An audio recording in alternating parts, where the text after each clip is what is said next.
कौन आपण केबे अनुभव करिसेंती रातिर नीरवता भितरे किछि अजଣା शब्दकू कहा जाए जेतेबेले समस्ते सोई जाती सेतेबेले प्रत्येक गाँर गाँ ठाकुराणी गाँ सारा घूरी बुलंती। किए कहे यह केवल एक लोक कथा तो किए कहे यह सत्य, किंतु यह पछरे रहिछि एक गभीर रहस्य। आज आम जानिबा एई रहस्य पछरे थिबा सत्यताकू। भिडियोटी को शेष पर्यंत देखंतु एवं कमेंट बॉक्स रे निज गाँ ठाकुराणी को नाम नहीं जय माताजी अवश्य लिखंतु। आसंतु जानिबा संपूर्ण कथा। आम ओडिशार प्रत्येक गाँव रे माँ ग्रामदेवती पूजा पाई थांती। माँ ग्रामदेवती ही समस्त विपदरू गाँ को रक्षा करि थांती। गाँ लोकों आस्था और विश्वास माँ को निज संतान सह गभीर भाव में जोड़ी दे थाए।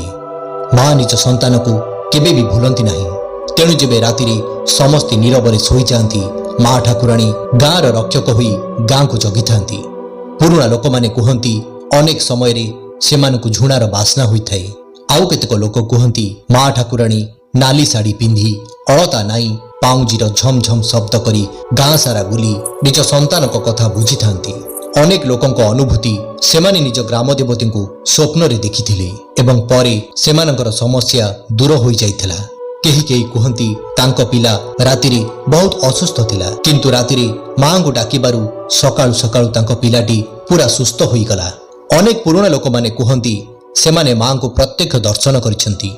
माँ मध्य सेमानकर अनेक मनोवांछा पूरा करिसेंती।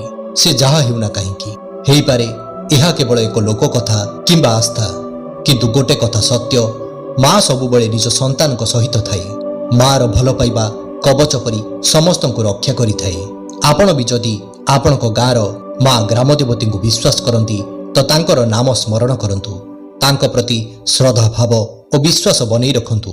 देखिबे से आपण और आपण परिवार उपरे तांकर कृपा बनई रखिबे। आशा करूछु आमर ये भिडियोटी आपण को भल लागिथिबो। जदि भल लगी थाए तेबे भिडियोटी लाइक करिवे, निज बंधु एवं परिवार वर्ग सहित शेयर करिवे एवं एही परि आध्यात्मिक तथ्य पाइबा पई आमर ई दैवी शक्ति चैनल को सब्सक्राइब करिवे।